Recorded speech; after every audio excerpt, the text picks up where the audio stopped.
Hay gente que construye países con leyes y armas, y hay otros que lo hacen con ideas y libros. Hoy vamos a hablar de dos venezolanos increíbles que, aunque no se conocieron, tenían la misma misión: darle forma a una nación.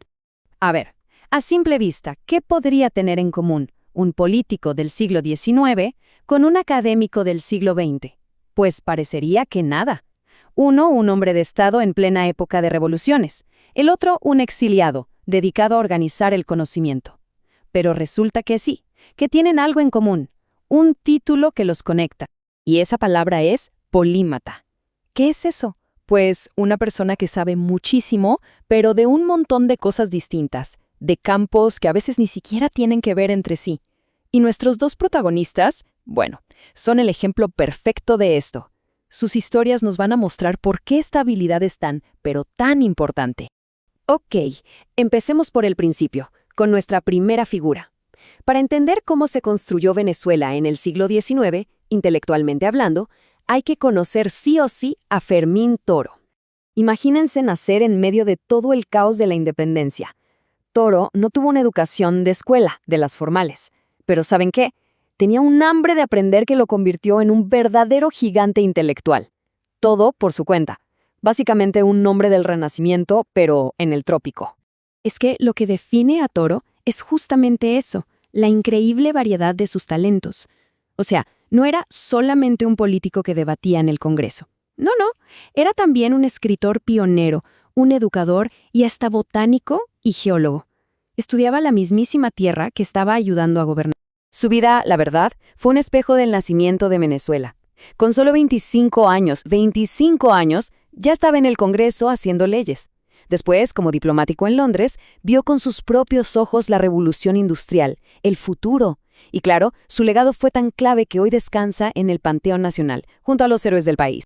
Esta cita lo resume todo, ¿no? Un pensador multifacético. Toro no fue un simple espectador de la historia, para nada. Él fue uno de los arquitectos. Sus ideas, su visión, ayudaron a dibujar el plano de esa nueva república. Muy bien, ahora vamos a dar un salto en el tiempo. De construir una nación pasamos a algo igual de importante: reconstruir su memoria. Y para eso tenemos que conocer a Pedro Grases. La historia de Grases es increíble, porque empieza como una tragedia, pero se convierte en un regalo para Venezuela. Él llegó huyendo de la Guerra Civil Española. O sea, no llegó como un conquistador, sino como un refugiado buscando un nuevo hogar. Miren, este es un momento de pura incertidumbre. Una familia en el exilio. Pero ese viaje, que fue forzado, terminaría siendo una de las contribuciones intelectuales más grandes para Venezuela en todo el siglo XX. Y aquí la historia se pone buena. ¿Saben cuál fue su primer trabajo? No fue en una universidad ni nada por el estilo. Fue vendiendo máquinas de escribir. ¿Se lo pueden imaginar? A este futuro genio de las letras yendo de oficina en oficina. Pero por una de esas casualidades de la vida, se topó con el ministro de Educación. Y eso lo cambió todo. Para él y para la cultura venezolana. Y ahí sí, ahí empezó su verdadera obra. Como Toro, tenía muchísimos talentos, pero los enfocó todos con una precisión casi quirúrgica en una sola misión: rescatar y organizar la memoria de Venezuela. Su trabajo con las sobres completas de Andrés Bello, por ejemplo, es algo monumental de verdad. A ver, paremos un segundo a pensar en este número: 65,000. No estamos hablando de 65,000 libros y ya. Es la biblioteca de toda una vida, una colección de valor incalculable sobre la historia de Venezuela que él simplemente decidió donar, un acto de generosidad que te deja sin palabras. Y este es el resultado de ese gesto. Esto no es solo un edificio. La Biblioteca Pedro Grases es la prueba física de su legado, un tesoro de conocimiento que quedó abierto para que todos puedan aprender. Entonces, a ver, tenemos a un constructor de naciones del siglo XIX y a un guardián de la memoria del siglo XX. Podrían parecer polos opuestos, ¿verdad? Pero ¿cómo se conecta realmente todo lo que hicieron? Aquí se ve clarísimo. Toro, en el siglo de la creación, fue como el arquitecto que diseñó los planos intelectuales y políticos del país.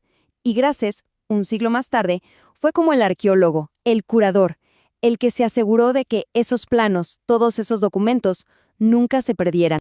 Al final, son como dos caras de la misma moneda.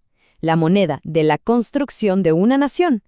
Uno puso las piedras fundamentales de la República, y el otro dedicó su vida a que las generaciones que vinieran después pudieran entender y aprender de esa construcción.